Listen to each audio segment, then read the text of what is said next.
জাতীয় স্তরের প্রতিবাদী ছাত্র নেতা অমর খালিদের গ্রেপ্তার নিয়ে গোটা রাজ্য রাজনীতি উত্তাল। সেই সাথে সাথে বামপন্থী নেতা কেন্দ্রীয় সম্পাদক সীতারাম ইয়াচুরির বিরুদ্ধেও কিন্তু এফআইআর।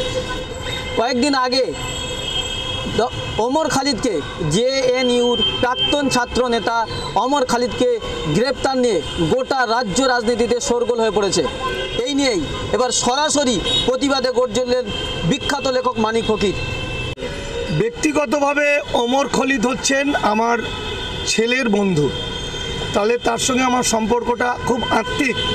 দ্বিতীয়ত অমর খালিদ হচ্ছেন একটি প্রকৃত অর্থে মানুষ বলতে যা বোঝায়, একটি মানবিকতা সম্পন্ন প্রকৃত মানুষ। তার নামের পাশে অমর খালিদের সঙ্গে হিন্দু, মুসলমান, খ্রিস্টান, বৌদ্ধ এসব কোনো বিশেষণ থাকতে পারে না।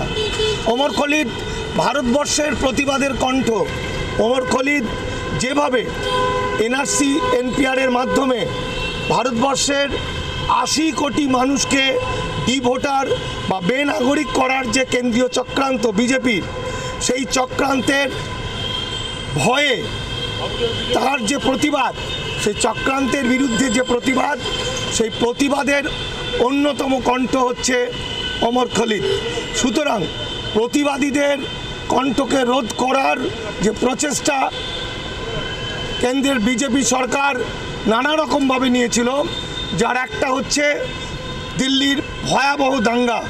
সম্পূর্ণ অন্যায়ভাবে বিনা কারণে মুসলিম ভাইদের তথাকথিত হিন্দুত্ববাদী লোকেরা খুন করলো, দাঁড়িয়ে মানুষকে পিটিয়ে খুন করে দিল। অথচ তারা হয়ে উঠল ভারতবর্ষের বীর সন্তান।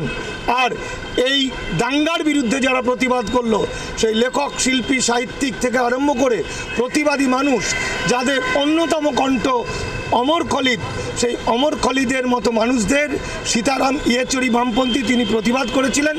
জানি না আজকে এই কথাটা বলা প্রযোজ্য কিনা, কারণ যে আইনের বলে মানুষকে ডিভোটার করতে চাইছে, ৮০ কোটি মানুষকে, আমাদের ৬ কোটি বঙ্গবাসীকে শেষ করতে চাইছে, সেই মানুষ, সেই আইনটা কিন্তু যারা প্রশ্রয় দিয়েছিল, আইনের সহযোগিতা করেছিল, সই করেছিল, তার মধ্যে কিন্তু এই সীতারাম ইয়েচুরির তার পার্টি সিপিআইএম বা বামফ্রন্ট ছিল, কংগ্রেস ছিল, তৃণমূল ছিল, সে যাই হোক, বামপন্থী মানুষ হিসাবে সীতারাম ইয়েচুরি এই দাঙ্গার বিরুদ্ধে ছিল, বামপন্থীরা দাঙ্গার বিরুদ্ধে ছিল।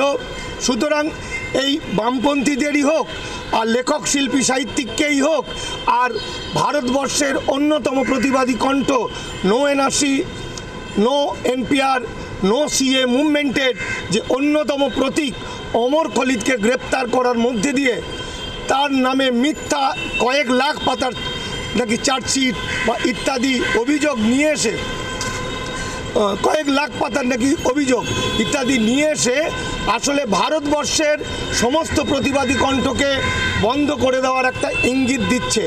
এখন দিল্লির প্রতিবাদী ১২০০ মানুষকে প্রায় গ্রেপ্তার করে রাখলো, এরপর বাংলা করবে।